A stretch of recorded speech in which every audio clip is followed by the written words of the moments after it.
spoil The Endgame. Don't do it. Don't. Spoil the Endgame. I'm watching you. Don't spoil the Endgame. I'm watching you. Seriously. Don't spoil the Endgame. Hey guys, what's up?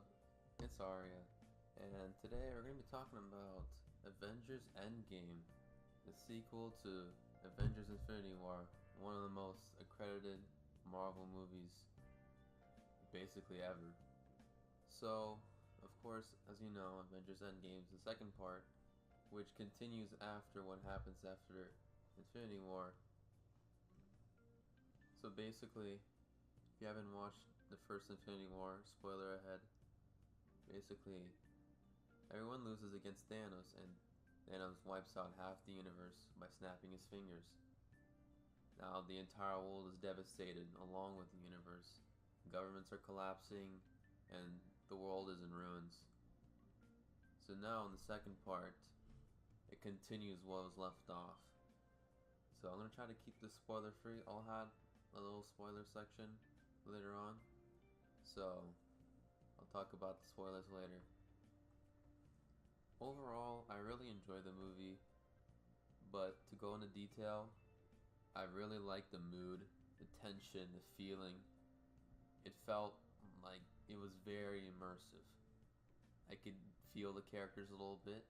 Although the beginning part was a little too short, I felt like it didn't really match with the rest of the movie. Although I still like the way they did it. Another thing is, I really enjoyed the interaction of the characters. It wasn't crazy, but I like the jokes. They're pretty funny. And overall, the way the characters talked, they interacted, you could kind of see the bonds of some characters, like, of course, Iron Man and Captain America. You could tell that they kind of like each other. They resent each other a little bit. All the characters overall, I enjoyed their dialogue. Overall, the way the story goes, I really enjoyed the story. It was really immersive. Some plot points were really complicated, which I'll explain later. But still, very enjoyable. So, of course, it's going to be a little difficult to talk about anything else. If you want to skip the spoilers, go ahead and either check the description or click on the timestamp and go to that time. So the plot is basically, of course, it leaves off after Infinity War, and after the universe is wiped out. It looks like it's about 22 days, or about a month after the event is where it leaves off. The Avengers is kind of in shatters now. They're kind of talking about what happened, how Thanos basically ruined their lives. Of course, they lost family members, friends, a lot of people. They realize that they gotta do something about this, so that they're gonna stop him. And so they find this location and they basically kill Thanos in the first 20 minutes of the movie. Which at first, it was really shocking. I kind of liked it, I won't lie. But at the same time, I thought it was abrupt. But at the same time, I also liked it because it really averted my expectations. I did not see it coming at all. He was just killed on the spot. I also don't like, especially with that scene and other scenes in the future, I don't like that how they really try to keep it PG. I personally would have preferred to see, Thor just beating up Thanos, or the blood. I mean, I get it, but at the same time, it really kind of pulls me out of the immersion. Because I'm seeing this and I'm thinking it's cool, and then I realize I kind of phase back to reality and think, oh, of course they couldn't show this because they wanted more people to watch the movie. And that really kind of bothered me a lot. So after that, they're kind of just chilling.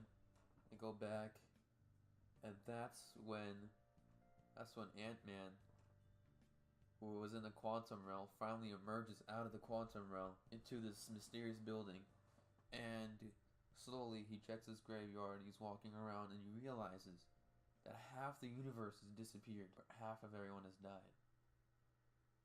So he thinks about it for a while, and then he realizes that with the quantum realm, the Avengers can actually time travel and go back in time to take back the Infinity Stones and they could save the world. And they do just that.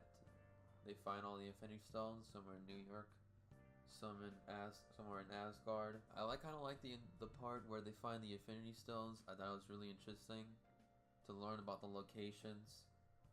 It teaches a little bit more about the lore. One part I didn't like though was that time travel. I really don't like time travel personally. I think it's a cool concept, yes, but there's no exact rules. Every time travel, every movie or every book or every piece of literature has its own form of time travel, and each movie has its own rules set to time travel. Not all things are the same. For example, in the movie they talk about how when they change the past they can't change the future, then arguing about it, which is kind of confusing. And also, at the end of the movie, what they do is, after they've done the job, they go back in time to put back the Infinity Stones. Which doesn't make sense at all, because if they put back the Infinity Stones where they were originally, wouldn't the past just happen again? Like what it was originally? Thanos would get back the stones. It doesn't make any sense. The past definitely influences the future, and it's accurate in almost every single piece of literature that involves time travel. So that's one part that really confused me and left me with a lot of questions. Because time travel is not a concept that's generally understood with its rules and its boundaries, but in reality, every single movie or book or game or anything else, it has to define its own rules. It has to explain them, either through telling the story, say verbatim through dialogue, things like that. So how would I understand time travel? How would I understand that the way time travel works in Marvel Endgame, in Avengers Endgame, that how would I understand that they would be able to go back in time to get the Infinity Stones, use them, and then go back in time to put them back again? And somehow, how would that influence the future if you take them and put them back? Also, another thing was that one of Doctor Strange's disciples kind of tried to explain how alternate realities work, and that whenever one of the Infinity Stones are taken, that another alternate reality is created. For example, an alternate reality where the Mind Stone isn't there where it belongs, and that could be hazardous. But anyway, wouldn't there be alternate realities in the first place? Whether or not someone makes a decision is in and of itself an alternate reality. Obviously, they wouldn't explain in that such of a depth because no one would watch it. No one would like it. It would be boring, and in the first place, it's a superhero movie. I very much understand that. And it's a good superhero movie. I like it for what it is. It does its job right. I just think that what Marvel does is also try to integrate their lore and their story a lot deeper than most superhero movies. And lastly, when they get the Infinity Stones, of course, what Iron Man does is create the gauntlet, and the Hulk snaps his fingers and he brings back the souls of half of the universe where it was killed. I wasn't sure how it worked, but my friend told me that the way it works is that when Thanos snapped his fingers from the last movie, Infinity War, that the souls that the people were basically put in an eternal slumber. They weren't killed, they weren't like murdered. They were just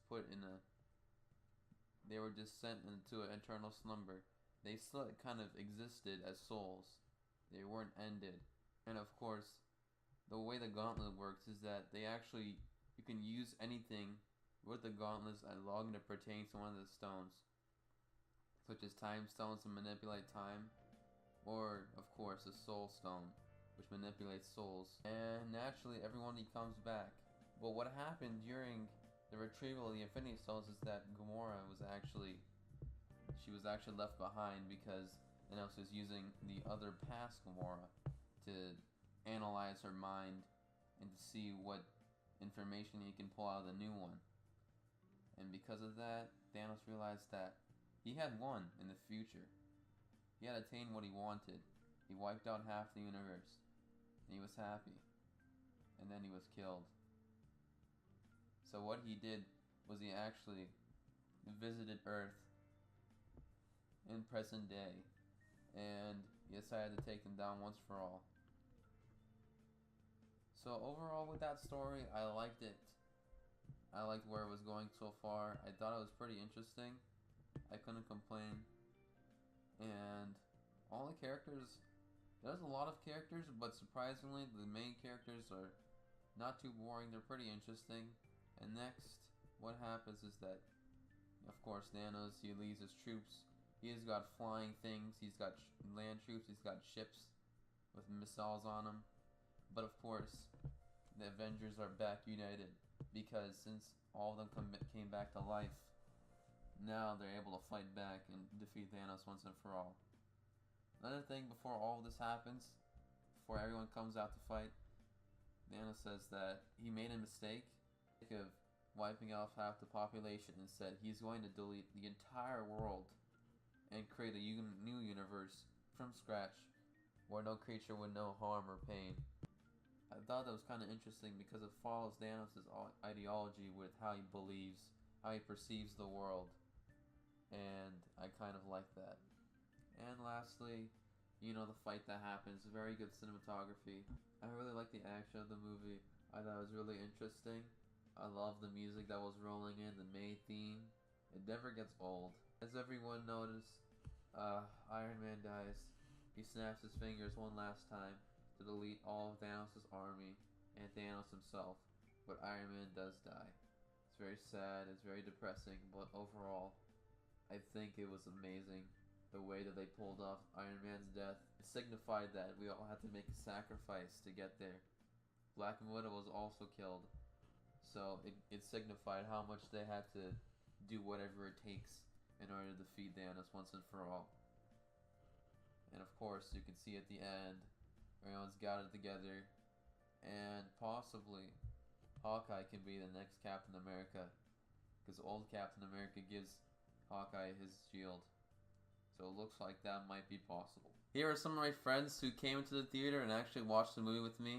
It was a nice experience, so here's what they think. Alec, go ahead. I hate the movie. It was subpar at best. Honestly, the only part I liked was when Iron Man was being a jackass. Bruce Banner was cool too. Is this spoiler reviews or not spoilers? Everything spoilers. else was kind of stupid. Like, honestly, the part I disliked was when that Wakandan girl was like, oh, I'm gonna go into battle with 2 fucking arm cannons. Like, yeah, sure, you might be the smartest person in the world, smarter than Bruce Banner and Tony Stark. Yeah, sure, we'll give you that. But going out into battle with giant space mutants that can tear you in half with their pinky finger and big toe, like, yeah, sure, that's a great idea. Amazing. I just love the fact that it's unrealistic as shit.